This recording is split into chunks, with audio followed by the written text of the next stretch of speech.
U.S. national debt is above 34 trillion. Right on top, very left-hand side, 34 trillion, 205 billion, 86 million, and 436, and it's counting really fast. Why is this important? Well, because Powell, our Fed in the U.S., did a 60 minutes interview and vowed that he will proceed carefully with interest rate cuts this year, right?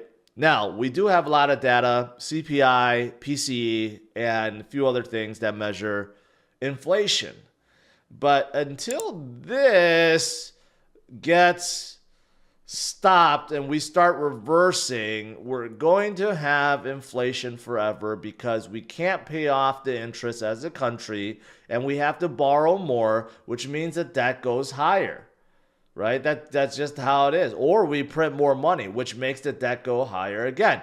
So, Powell could do what he can, but inflation is going to keep on going. It's not going to stop. It's going to keep robbing people of their wealth over time, and it's going to add up tremendously. But near term, because of what he said, analysts are predicting that in March, there's a very little chance.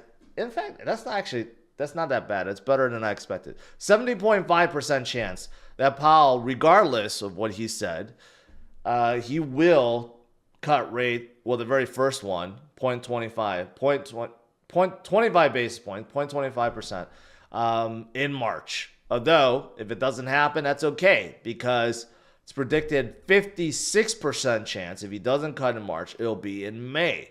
And then if you look at it, because you could go and look at predictions all the way until December, in June, we have a 50% chance to get another 25% cut. Okay, and then it just starts going down. And then in July, we may get another 25 basis point cut, 41%. And, it's going to start escalating. What did I say about this year? It's election year, okay? Powell is going to be forced. Look at that. By November, we may have cut up to 0.75% or 1% from where we are now. This year is an election year.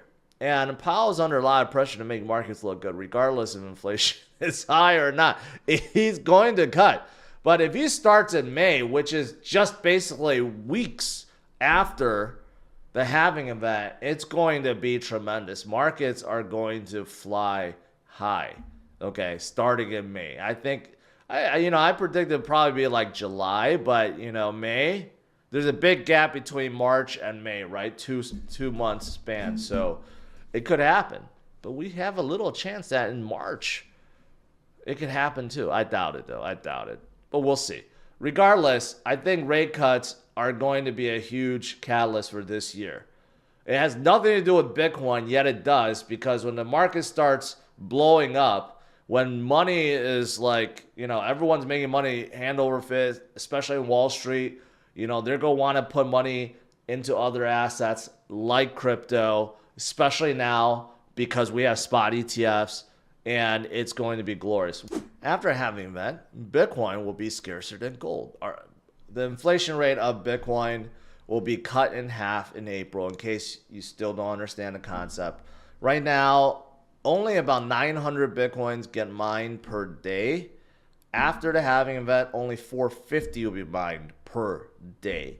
So the inflation rate of Bitcoin is being cut in half, and it is going to make it super, super scarce for any new Bitcoin to come and release into the market. The miners, are you going to eat it up? Or the exchanges or BlackRocks of the world, they're going to be eating it up. And let's not forget Robinhood and Cash App and PayPal, these fintech companies, they're eating it up too. They're selling Bitcoin. Where are they getting it from, right? Either from the miners themselves or from the exchanges, like Coinbase, who has an enormous amount of Bitcoin to sell until they don't. Even this last month, January, Bitcoin saw its highest monthly volume since September of 2022. And why is that? Because the big boys like BlackRock and Fidelity and ARK and Van Eyck and everyone else, they saw massive inflows of Bitcoin into their funds. Massive. Despite the fact that Bitcoin stalled out and Grayscale was still selling hundreds of billions of dollars of Bitcoin per day. Even despite Grayscale doing that, the others soaked it up. That's how strong the market is. When you have someone that dumped $6 billion worth of Bitcoin and Bitcoin didn't flinch, didn't do anything, and just kept going sideways, that shows you how strong the market is. And speaking of BlackRock and Fidelity, their ETFs are among the highest net flows of all ETFs in existence. That shows you how strong they are. Okay, it's already outstanding. This is how much interest there is from the institutional big boys. Grayscale sold about $6 billion.